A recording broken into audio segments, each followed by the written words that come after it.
behalf of Namita Gokhale, William Dalrymple, and all my colleagues at Team Gāthās, I welcome you to this session of JLF's Brave New World Voices of Faith series, where we listen into discussions, analysis, and theories of the various philosophies that form the foundations on which most of our religious, spiritual, and mystic beliefs are based. The series is presented by the Cama and Vindi Banga Family Trust. Our session today is the faith and philosophy of Zoroastrianism. Noshir, Dadrawala, and Shernaz Cama in conversation with Dinyar Patel. Zoroastrianism is one of the oldest living world religions, developed over 3,000 years ago. A session which takes us on an illuminating journey through the Gāthās and their poetic power, the powerful oral traditions, and the importance of positive action and spiritual healing that has been at the very heart of the foundation of the faith. Please join us in viewing a short film produced by Parzor.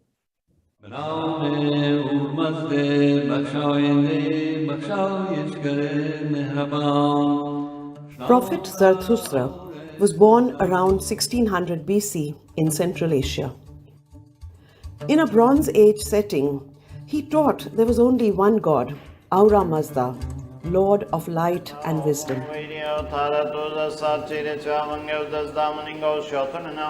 his Gāthās, he spoke of choice available to man between the creative spirit Spenta Menu and the spirit of destruction and anger, Angra Menu or Ahriman.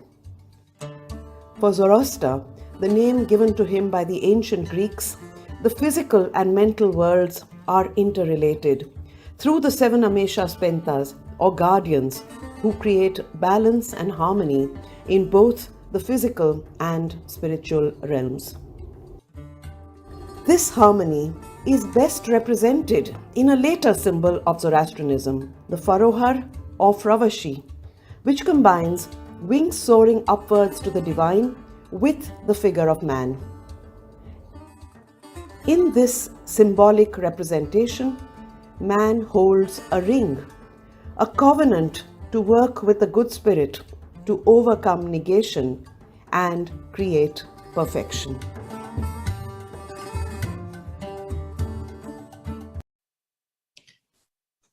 Today we have Noshir Dadrawala, the CEO, Center for Advancement of Philanthropy, and advises nonprofits and CSR initiatives in India on matters pertaining to compliance and good governance.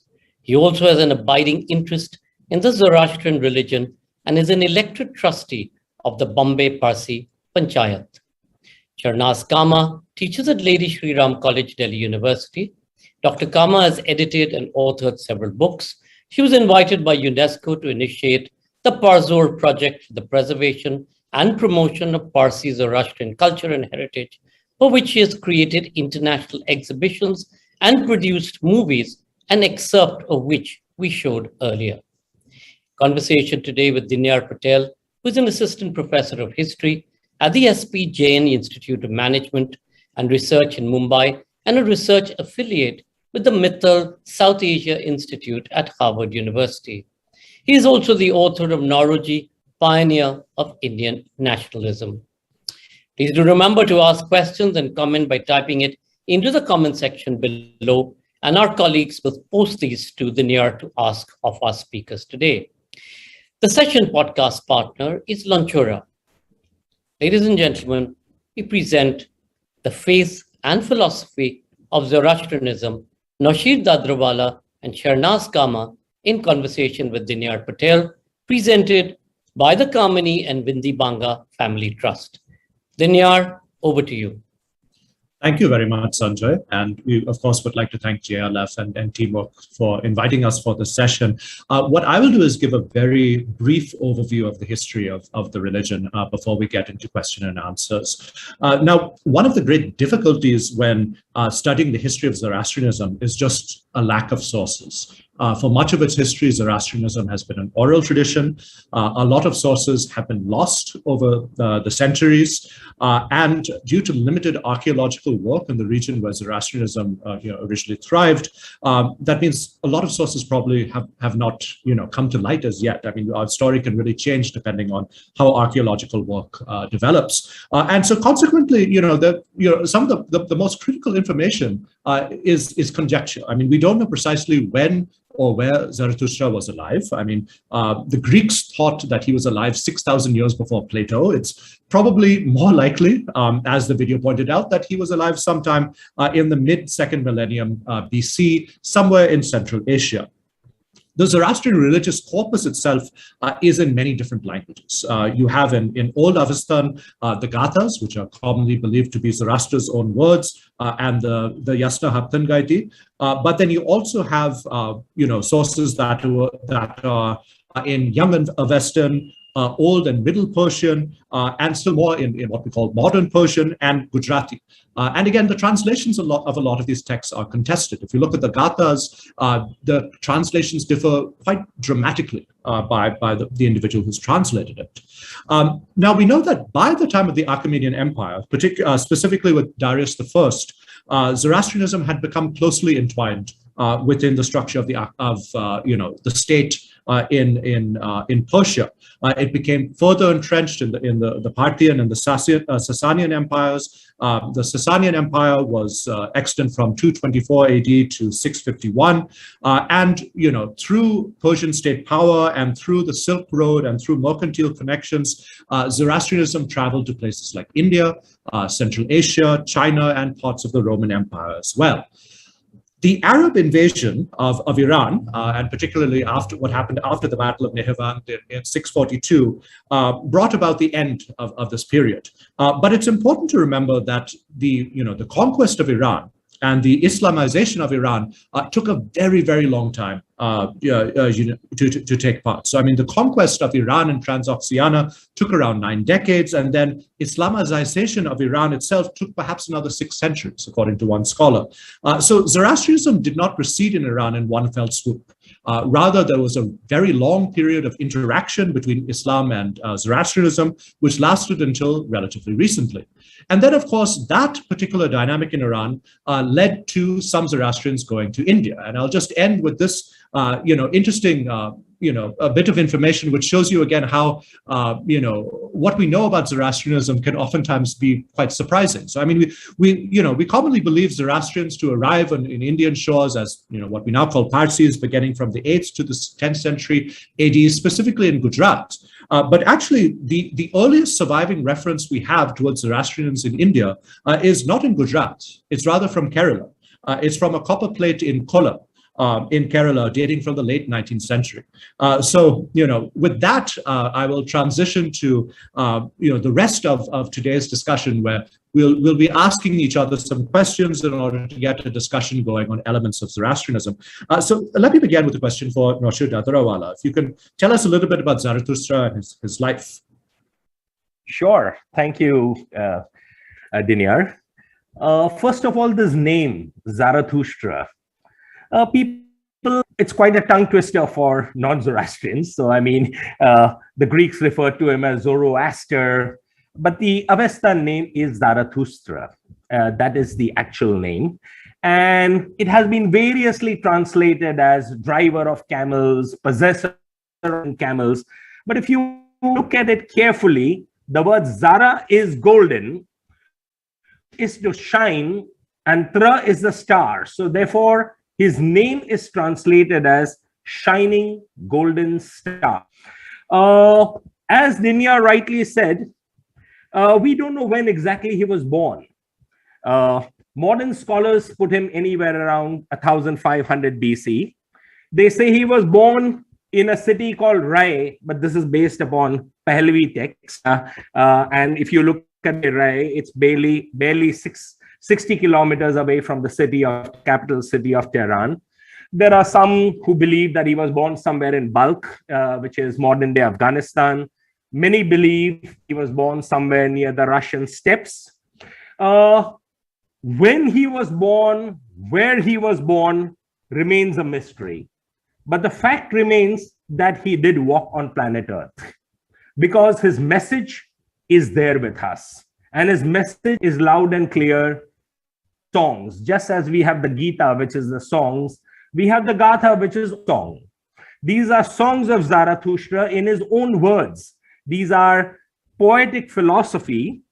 And what from the Pahlavi text is that when he was about the age of 30, there are stories of miracles around the time of his birth that, I mean, there were evil sorcerers who tried to end his life, and there were several attempts on his life, etc. That's all part of the myth that we find in the text. But the more important is that he leaves his father's house at the age of 30 in search of the truth. And the Pahlavi text says that he meditated on the truths of nature for a period of 10 years, a mountain called Mount Ushidarena. It was a mountain called Ushidarena, which we geographically don't know where it exists. But that's where he meditated for 10 years. And it is said that he received his first vision. This is according to the Zartushname, which is part of the Dinkad, which is a century Pahlavi text, that it happened to be the month of Ardibesht, which is the current month of Ardibesht now, also as per the Shenshai calendar, on Roj Dep Meher. And it said when he had his first vision of Ahura Mazda, he asked a pertinent question to Ahura Mazda. This is what it is documented in Zarathushtrama, where Zarathustra asked the Lord of Wisdom, Ahura Mazda, because that's what Ahura Mazda means, the Lord of Wisdom. We are essentially worshippers of wisdom. Who is the person among all other world? And it seems from the Zarathushtrama that Ahura Mazda had answer to this. And in this answer, you find encapsulated the entire philosophy of Zarathustra. Ahura Mazda says, the best person is one who walks on the path of Asha. Asha is a Western term which is variously translated as truth, righteous conduct, and living a life in harmony with nature. Then Ahura Mazda, he or she who is charitable in thought, word, and deed, who reveres the fire, who reveres the waters, who reveres the vegetation, and who respects even animals or takes care of animals. Now you can see that this entire concept of how a Zoroastrian should be living his or her life is in this very first question that Zarathustra seems to have asked Ahura Mazda. It is said that after this, there was a Gorogal conference that in the court of Ahura Mazda. This is how it has been graphically described, Zarathushtrama, and where all the Amesha spenders, the remaining 6 Amesha spenders, Baman, Ardibesh, Sharevar, Aspandar, Khordad, Amardad, these are seen as guardians of the good creations of Ahura Mazda. So Baman, for example, is the protector of animals. Ardibesh presides over fire. Sharevar presides over metals and minerals. Aspandar is a female deity which presides over earth. Khordad over the waters. Amardad over vegetation. So you can see all the good creation of Ahura Mazda. Ahura Mazda has his energies looking after that. But the Amesha spenders have also to be looked at from ethical perspective. And I'll just cover a little bit of that, and then I will complete my answer to this. That essentially, Baman is in Avesta referred to as Vahumana, which is the good mind. Ardibesh is Asha Vahishta, or the best truth or best righteous. Asha Vahishta is about truth. Sharevar is about strength, Shatravairya. Aspanda is about humility and piety. Khordad is Havratat, which is about perfection. And Amardad is about eternity or lifelong. Now, these are the concepts that we have to imbibe as Zoroastrians in our day-to-day life. And this is so important. As human beings, in our day-to-day life, the first concept is Ahura Mazda. Whatever you do it in Ahura Mazda's name, and you dedicate the results to Ahura Mazda. Good, bad, whatever happens, you do your duty in the name of Ahura Mazda, dedicate it to him. You will do it using Baman, which is your good mind. You will do it again with Ardibesh, which is truth, righteous conduct. And this in turn will lead you to Sharevar, which is strength. It will give you strength. But the strength must be combined with Aspandarmad, which is about humility and piety. which will give you Khordad, which is perfection, and which you will have for immortality, that is Amardad. That sense is what Zarathustra was telling us. Dinyar? Thank you. So let me ask one question for Shernaz. How is an ancient tradition like Zoroastrianism relevant for today?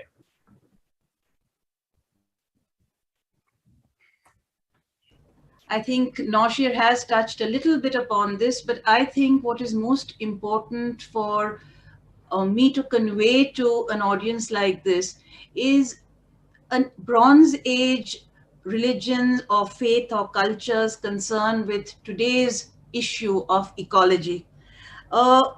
Definitely geography helps create history as well as philosophy, and the whole idea of a cold desert where water and fire create warmth and life is reflected in the word we have for creation, which is spenta creation. Spenta means holy at one level, but it also means bounteous.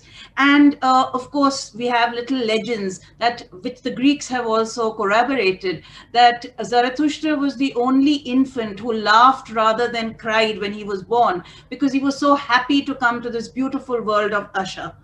The point which we have over here is that each one of us is a hamkar or a co-worker, a fellow worker with the Lord of Light and Wisdom, Aura Mazda, and man is a part of the 7 creations which Noshir has talked about, and therefore he has to live in harmony with all of them. It is not that man has to govern creation, and that is completely out of sync with the idea of harmony and the oneness of all creation. So the other very interesting thing is that Zoroastrianism speaks at that time of pollution, of waste, and of greed. And interestingly, with using psychology, it also speaks of doubt. As opposed to Spenta Menu, we have, as we heard in the little video, Spenta Menu, Spirit of Truth. We have Angre Menu or Ariman, who is negativity. Today, we are looking at negativity, doubt, pollution, waste, all these things. And we are the people responsible to recreate harmony, to bring about the restoration of the world. Zoroastrianism doesn't end with an apocalypse. It ends with a perfected world. So I think that's the positive thrust of this faith. And there's a very important feature in our faith, which is the joy in life. Just as Zarathustra laughed, we have to bring joy to life, and the only way you can bring joy to life is through action, positive action. And I'm quoting from the Gāthās, I have taught that action, not inaction, higher stands. And a later text, the Vendidat, speaks about he who sows corn sows righteousness. Now, so we have to actively participate to protect this oikos, this beautiful world we live in, and bring about Frashokareti. But all this is theory. How do we as practicing Zoroastrians learn about this? I think we learn it from childhood in a very osmotic process. As a child, you are told by your parent, grandparent, don't pluck a flower at night, it is sleeping. And that is something which we all have followed all our lives. And the second thing is that we all are crazy about dogs, which any Parsi friend would know. Anybody who has a Parsi friend would know. But it is a very ancient tradition, because we put aside the first morsel without eating it. We put aside the first untasted morsel as what we call the morsel for the dog, or the Kutrano book, which is a rivaj, which is a tradition, which is to thank the dog who was our protector and friend on the steppes of Central Asia thousands of years ago. So this is the osmotic way in which we have a living ecology in our faith. That is my first point. The second point is about choice. And again, I think that it's very relevant to our world today, because everybody wants freedom, everybody wants choice. But we also have to remember that choice implies responsibility. The Gāthās, again, this is Yashna 30.2. It says, hear with your ears. This is Zarathustra in his songs talking. Hear with your ears the highest truths I preach, and with illumined minds weigh them with care, before you choose which of the 2 paths you will tread. man to man, each to each, close quotes. Now, what do I mean by choice? In Zoroastrianism, the soul is called the Ruvan. It's spelled with a U, U-R-V-A-N, but it actually means the chooser. The path of righteousness, Asha, or the path of Druj, negation, are both available. You have to choose the path you want to tread. Again, how does orality teach this to us? We choose to join the faith at our Navjot, when we put on the sacred Vaumanik Vastra or the Sadra and the Kasti. We bind the sacred thread together at the word Shothenanam, to act. You may have heard that word repeated in one of the ceremonies you saw over there. We are given the choice, both girls and boys are given the choice at marriage. Do you choose to marry? Pasande kadam. And of course, you have hilarious stories about the groom or the bride jumping off the stage and saying, no, pasande kadam, I don't choose to marry so-and-so.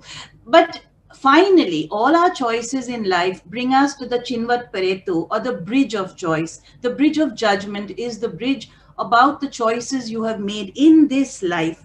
If you have chosen wisely, as the Gāthās guide you to, you have chosen the positive mentality, and you will therefore act with responsibility. In Zoroastrianism, there is no savior to take away your sins. There is no cycle of reincarnation by which you work out your karma. This is the one life you have. Live it well, live it with joy, and most important, give happiness to others. And that's that little phrase we always use, Ushtate, happiness unto you. And that is the concept with which we live. Just as Zarathustra laughed when he was born, all of us, we pray with joy. We don't pray cringing before God. We don't even have to kneel before God. We stand with our hands upheld. And that is how the Gāthās start. With hands upheld, I speak to you, O Aura Mazda. So we are to be part of this creation, positive creation, and our prayers are more discussions, affirmations, rather than supplication. So this is the way I feel that the religion is very relevant even today. Thank you, Dinyar. Thank you very much. So I'll just build on the comments that both Noshir and Shernaz mentioned to bring up an important point. I mean, when we look at religion, whenever we study religion, we must remember that religious practice and religious belief changes dramatically over time. Right. And so, any religion which is, 3,000 to 3,500 years old, dramatic change has taken place, as it has within Hinduism, Islam, Christianity, whatever religion you want to look at. But, earlier today, I was just thinking through some things that seem relatively constant within the Zoroastrian tradition. And there are a few things. I mean, for one, God, Ahura Mazda, is fundamentally good. He is not responsible for evil in this world. So, I mean, that's something that distinguishes Zoroastrianism quite a bit from many other religions. I mean, God could potentially be not omnipotent in that particular interpretation. That was subject to a great amount of debate in the early Islamic era. To give one example, humans are agents of good. So, as Shernaz mentioned, we are hamkars. We are meant to help God achieve good. And, in our modern society, that, of course, can sometimes seem a little difficult to believe, but that is, a part of our religion. And, I think it really helps us kind of understand what our relationship with God is like. Thirdly, a certain degree of importance has been given to fire in ritual practice, but other elements have also been held to be sacred. Fourthly, particular ideas have held relatively constant. The importance of things like charity. You see charity being an important thing throughout Zoroastrian history. So modern day Parsi philanthropy is not something relatively unique or different. The importance of truth or order or righteousness, asha, and ritual purity. I mean, this is something which Zoroastrianism has in similarity with Hinduism or Shia Islam, for example. And lastly, the Zoroastrian tradition embraces a certain joyousness in life. And this is something that Shernaz mentioned. A certain happiness and joyousness of life is important. In early European accounts that we have of Zoroastrians, whether in India or in Iran, there are some travel writers who've talked about how the Zoroastrians were the ones who had a penchant for festive eating and drinking and merrymaking. It's very evident today. I mean, a distinct type of Parsi humor, and in Iran, there's again, a distinct type of joy that is conveyed in the culture. So that's something that, again, we can trace back to quite a long period of time. So with that, I would like to ask either Shernaz or Noshir, do you have a question for me? Yes, I do have a question for you, which is linked to the long history of Zoroastrianism, and people don't realize it. How is Zoroastrianism influenced and been influenced by other faiths? Yeah. So again, in any religion that has such a long history has obviously had a great degree of influence on other religious traditions. So, I mean, scholars of Islam will talk about transmission of particular Zoroastrian ideas to Islam. Similarly, in Judaism, I know that there have been one or two works out recently that have talked about certain, say, ritual practice that, and ideas that have been borrowed in Judaism. And certainly, in the Jewish tradition, Cyrus is regarded as being a prophet, as somewhat of a savior figure. So you do have some crossover there also. There are many similarities between Zoroastrianism and Hinduism, and many of these similarities go back to the fact that the origins were probably common. Somewhere in Central Asia, Vedic and Zoroastrian traditions grew up either side by side or interacted with one another. And you can tell this just through the similarity of a lot of words that are, employed in both traditions. Christianity, again, I mean, the three magi are perhaps the best example of how Zoroastrianism has had some influence on Christianity. But the other side of the coin is something which is not discussed as much. What have other religions done to influence Zoroastrianism as well? And again, religions like Islam have had a very strong influence on Zoroastrian practice as well. I mean, if you look at a lot of the terminology we use, Qibla or Din no Kalmo, these derive from Islamic terms, and perhaps certain forms of practice grew up in reaction or, in some sort of sync to Islam when Islam was introduced to Iran, from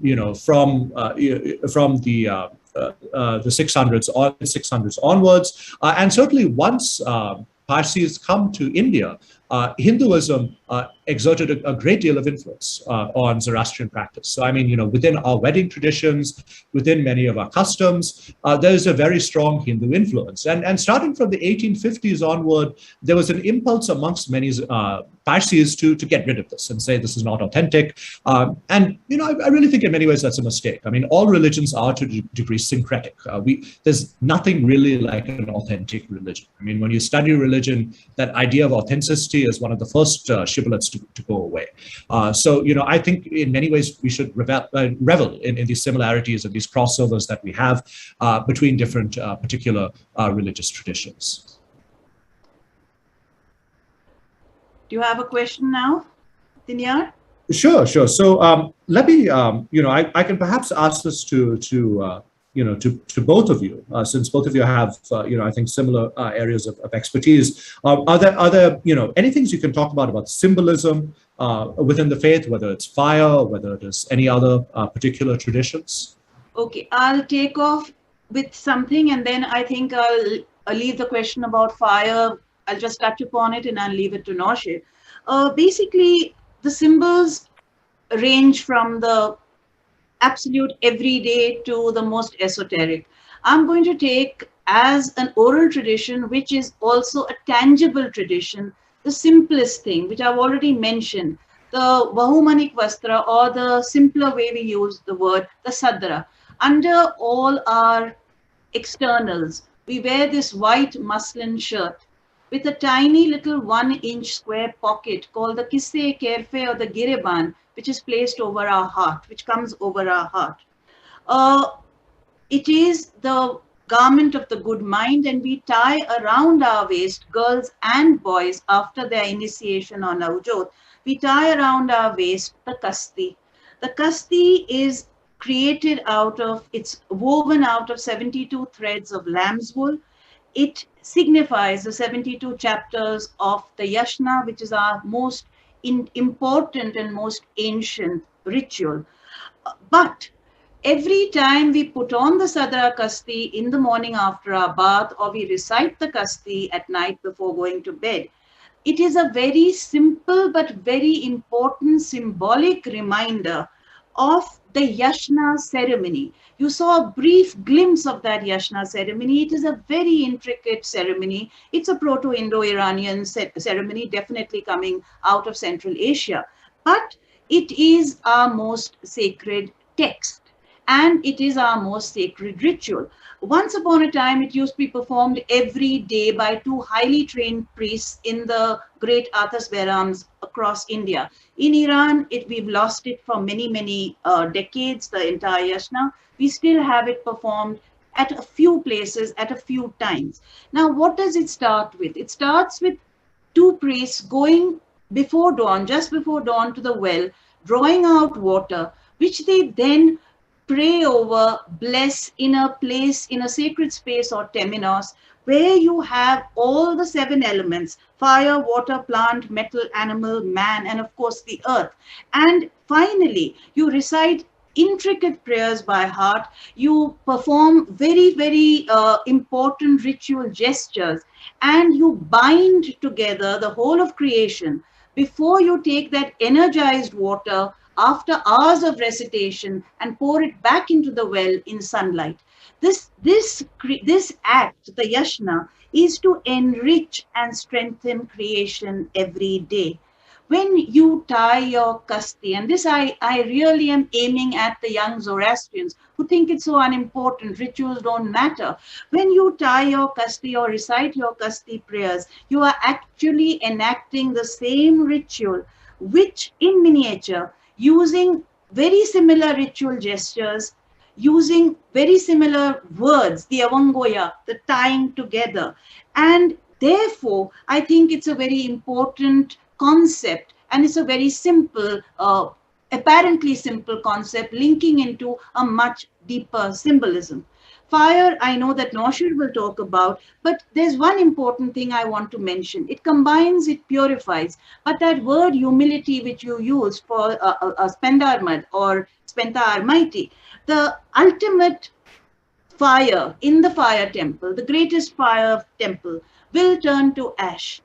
And we put that ash on our forehead to remember that with humility, that all of us, all the fancy things we have, all that we are, this human body turns to dust. I am going to talk about one other symbol which I think needs to be talked about, because people, especially in childhood in Gujarat, people used to whisper behind their hands and talk to us about, oh, how do you dispose of your dead? Okay, and that's the Dakma, or the towers of silence, and sky burial. Sky burial is again part of our ecological consciousness. We do not want to waste precious resources, and it is the soul that is important, not the body. So you don't want to waste wood, you do not want to pollute the earth, you do not want to occupy space. And that is why you offer your body as your last good deed to birds of prey. Let them feast on you, on this body, because it's the soul that is the Ruan, which has already chosen the right path and crossed into Garodamana, that beautiful paradise of flowers, song, and light. So I think these are the symbols which I just have briefly touched upon. I mean, I can talk for hours about this. So with that, I think Noshir, please do talk about the whole concept of fire and that use of that term, fire worshippers. Thank you, Shernaz. I'll take off from where you have left.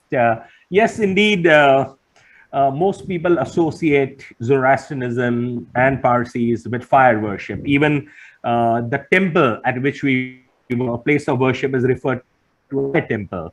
The very Sanskritized term is about Agni, that this is the place where you are, in a sense, revering fire.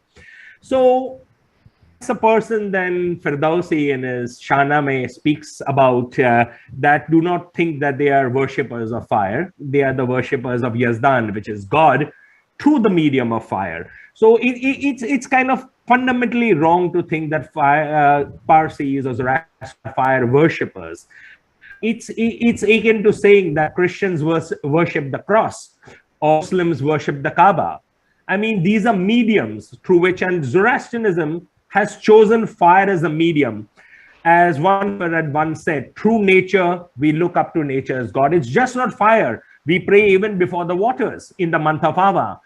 We pray before the mountains. There are prayers for every good creation. There is even prayers that you say for the Orvar, which is vegetation. So you could be facing the and praying to the forest and of the forest. So essentially, we are worshippers of nature.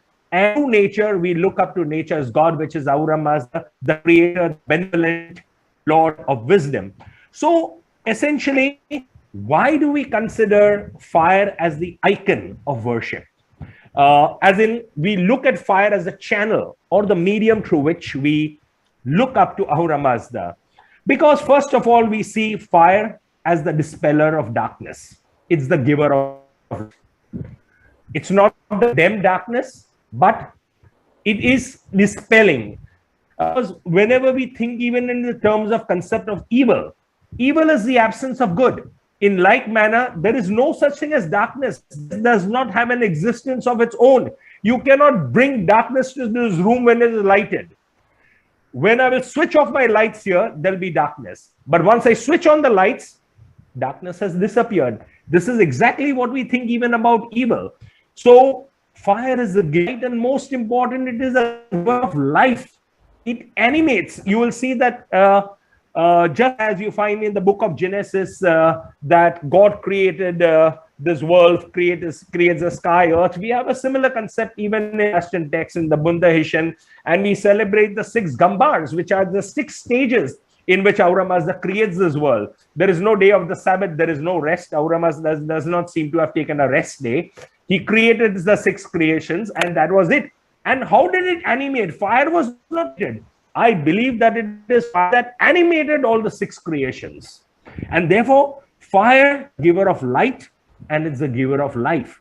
The Amesha Spenta, or the divinity that presides over fire, is Ardibesh. Ardibesh is the force. So when you're praying before a fire, you're asking for that fire energy to energize you. And this is what we are asking of that fire. And these are mental affirmations that you're making. I'm so glad that Shernaz spoke about the importance of prayers, but it's also that you understand your prayer. And you should word for word know the translation, but know the essence of what you pray. We pray before the Atash, a litany, which we refer to as the Atash Nyash. It's in praise of the fire. And we refer as Atash Ahura Mazda Putra. Now, this term is taken 2 ways. They took the Sanskritized verse Putra, meaning that fire is the son of Ahura Mazda. But a scholar like Kavasji Edalji Kanga says Putra is also meaning a purifier. That fire, who is the fire? He purifies all polluted. He purifies your mind. He purifies your thinking. So essentially, fire, it's not about fire worship. It is through fire that we look up to God. And so essentially, if I come down to what it means to be a Zoroastrian, to live a Zoroastrian life, it is, as Shernaz rightly said, we have a choice. We have the choice to choose between right and wrong and good and evil. But what is evil? Or what is not good? This Pahlavi texts speak about evil exists at different levels. At the physical level, it is in anything that is polluted, anything that is unclean. So there is the concept of cleanliness is next to godliness is distant. Cleanliness is godliness. Anything that is polluted is moving away from what is good. At the social level, poverty, illness, want, it's a form of evil. And that is why you see Parsis being charitable. The concept of Radhi and Rasti are in the Pahlavi text. Radhi is about truth and Rasti is about truth and Radhi is about being charitable. Ethical level, have all your vices, anger, jealousy, lust, gluttony. These are all defined in the Pahlavi text. At the ethical level, that is the evil. There is at the metaphysical level, the great battle between the forces of good and evil, and your contribution is through your righteous choices that you make and the prayers that you offer. So essentially, I'll repeat this and I will conclude with that essentially, what we consider as evil, in a sense, does not have an existence of its own. Evil is merely the essence of good. And by choosing good, we diminish evil. And this is a beautiful concept that is found in the Zamya Dyash, in the conclusion paragraph, where we are making an affirmation that at the end of time, please understand that this entire universe was created to get rid of Aura Mazda. Sorry, to get rid of Ahriman is what I meant to say. So my apologies. And Yash makes that affirmation that Ahriman, that is the evil one, it doesn't say Ahriman will be vanquished. It doesn't say Ahriman, because you cannot destroy what does not exist. Ahriman will kind of bow out, and goodness, that perfection, that frashokerity that we want, the perfect world will prevail. And that's the affirmation we make in the Zamiyad Yash, which is to the earth itself. So to the earth, we are saying, yes, ultimately, evil will simply bow out and there'll be action in this world. Thank you, Noshir. Thank you. I'm just going to, before I ask Dinyar to conclude. Very quickly, because we should take one question before wrapping up. We only have about 4 minutes left. I'm just continuing what Noshir said, and that is we need to understand our text. And I'm going to suggest to people to read Dr. Eraj Tarapurwala's translation of the Gāthās, which is called The Divine Songs of Zarathustra. It's a beautiful translation and transliteration, and it brings out word for word plus the poetic meaning. And that's a beautiful thing, which I would recommend people to read. And the other one, of course, is Mary Boyce's great book, Zoroastrians, Their Religious Beliefs and Practices. So with that, my side is over. Dinyar, if you would like to conclude, please go ahead and talk about the diaspora. So I'm going to take an audience question. So we have one question on the historicity of the Kise Sanjan. So let me explain what this text is first. It's a text which dates, I believe, from 1599. Which gives the account of how the Parsis came to India, the story of Sanjan. They came to this town called Sanjan, which still exists on the Gujarati coast. As to the historicity of it, very good question. I mean, the author of the Kise himself talks about how he's received the story from someone else. So it probably derived from some sort of oral tradition. And there's a certain chronology that's put in place, and this is described quite well. There's a book by Alan Williams, who's a professor in the UK, he's written a book on the Kise Sanjan and done a translation of it, and I'd recommend you take a look at that if you want to learn more. But there's certain types of chronology that are built in over here, that we stayed at this place for 10 years or 100 years, etc., and moved on and on. It's difficult to assign precise numerical values. And to take that at face value, rather, right? That it's 10 years were elapsed in a place like Diu, or for 100 years the 2B Parsis lived in a place like Hormuz. So what we can take it.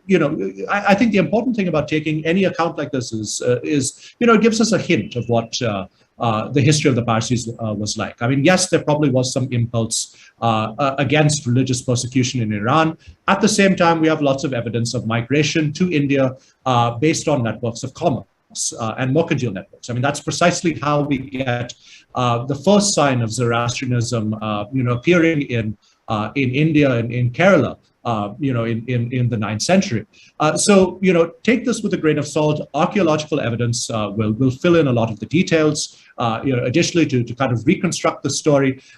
So with that, we are pretty much out of time. So I want to wrap up and thank everyone for participating in this particular session, and thank both JLF and Teamworks for allowing all three of us to participate in this discussion. If you want to learn more about Zoroastrianism, there's some great books which Shernaz mentioned, and many others that are available for consultation, and we really encourage you to study up more. So it's a fascinating religion to learn about. Thank you, Sanjoy. We're very grateful to you for bringing out some part of Zoroastrianism, but 3,000 years to cover in less than an hour is a little difficult. Thank you so much, and thank you, JLF, and all of you all. Thank you. Thank you very much, Noshir, Dadrawala, Shernaz, Cama, and Dinyar Patel. And many apologies to all of you who've sent in their questions. I know we've been bombarded with them. Unfortunately, Dinyar has run out of time. We are constrained with time. And just to set the context, it's been very interesting over this past few weeks that we've had a number of sessions on Parsi culture, about Parsi food, and around books written by Parsis. And it's come as a spurt. It's one of those accidents that have happened, but we're very enthused about the reaction that we've got from across the world in folks tuning in 2 sessions around Parsi. So thank you all so much. Thank you to the Kamini and Vindi Banga Family Trust for supporting this series. And of course, do remember that JLF London at the British Library, the digital series will be presented from 24th to the 26th of September. Please do register online on www.london.jlflitfest.org to receive information and to be able to watch the fabulous sessions that are in store for you. We've already recorded a few of them, and they're really, truly worth watching. Don't miss the one that we begin with, which is on Afghanistan. So on that very happy note, thank you all. Have a fabulous day and a fabulous rest of the week. We'll catch up with you on the weekend with JLF at London.